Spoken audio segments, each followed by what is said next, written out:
we finally got to it. We got to the zhenweiqi S-200. This was probably one of the most anticipated blasters that we received recently when we did our live stream, kind of exposed some of the blasters that are coming down the road. I mean, we haven't even shown you all of them yet, so we'll probably do another one of those.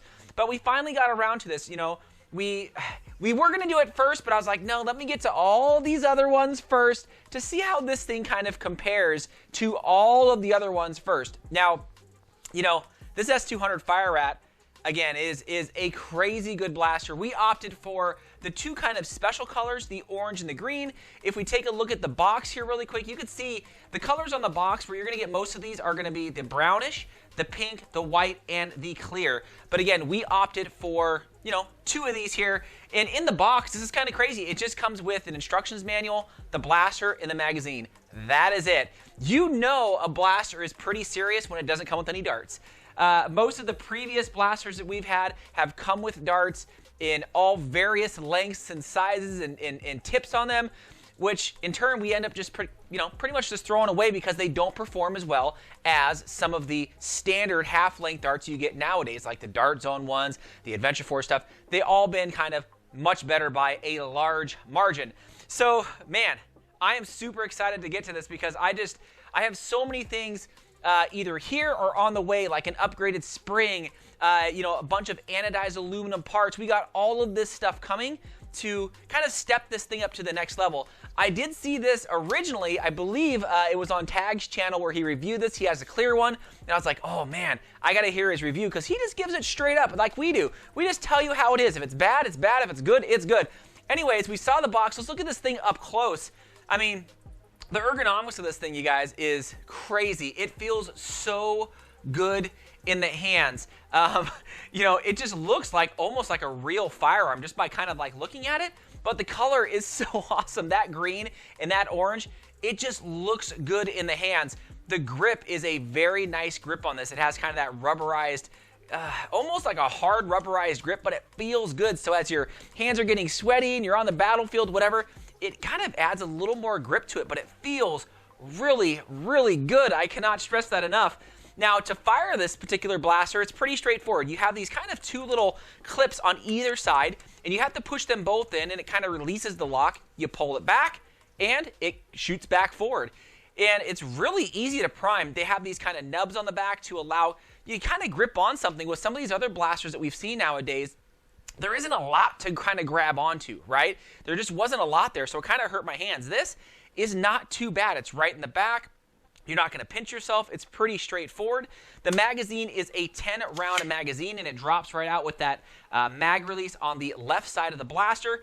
And this one came sliding right out. I know Tag was saying that, you know, he dropped his magazine, and mine is kind of a little flimsy, and it broke. So they do have an upgraded aluminum magazine that I might get, but I did not order it, so it makes me want to go get that. So yeah, the magazine release, pretty straightforward, but man, look at that thing again in the hands. It looks just, I just can't get over how this thing feels, and I think when I actually add in all the performance parts on here, it's going to be rocking.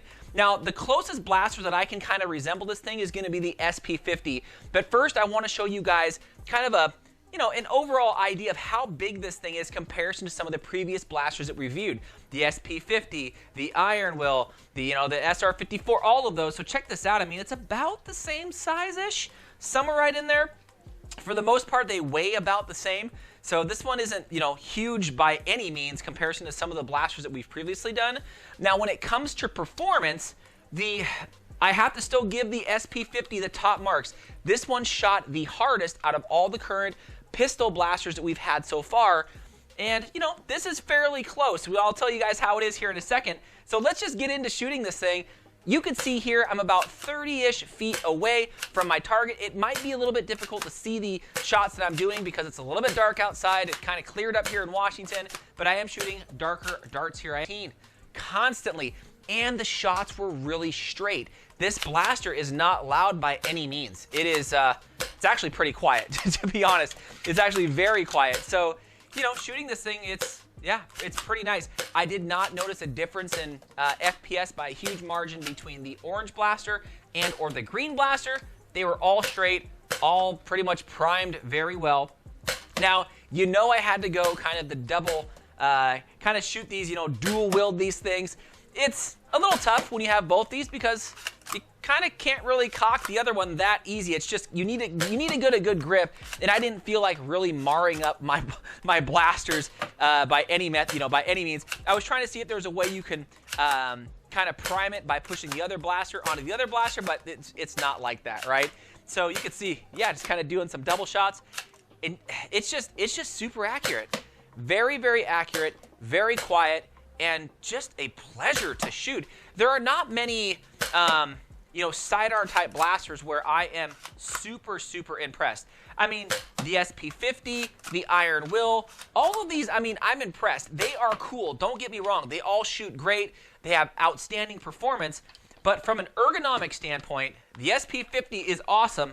But man, this Fire Rat, it just feels so good. These really lacked that kind of rubberized grip here.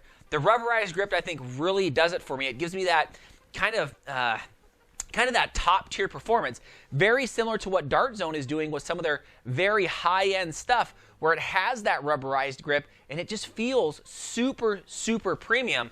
So I mean, they must have taken a note from their book, because this thing flat out rocks. So there you go, guys. Okay, so that is me shooting the thing. I mean, there's not much I could say to this that other reviewers have not said, but I wanted to tell you right from me that this thing is freaking awesome. And I'm hoping with the updated aluminum parts that we have that it's going to step this thing up to hopefully that 150-ish category, somewhere right in there, and just make this thing a little more durable. I've put at least about 200 rounds through each of these, and I have no issues. If there were any issues, they were my own from bad darts or whatever like that. But man, these things are just straight good blasters. They feel awesome in the hands. I would recommend to probably pick up some of the unique colors, because I do envision people getting these here very, very soon and ordering them. But again, I had to go for the unique colors, even though I did want the kind of like the pink on the box, but still.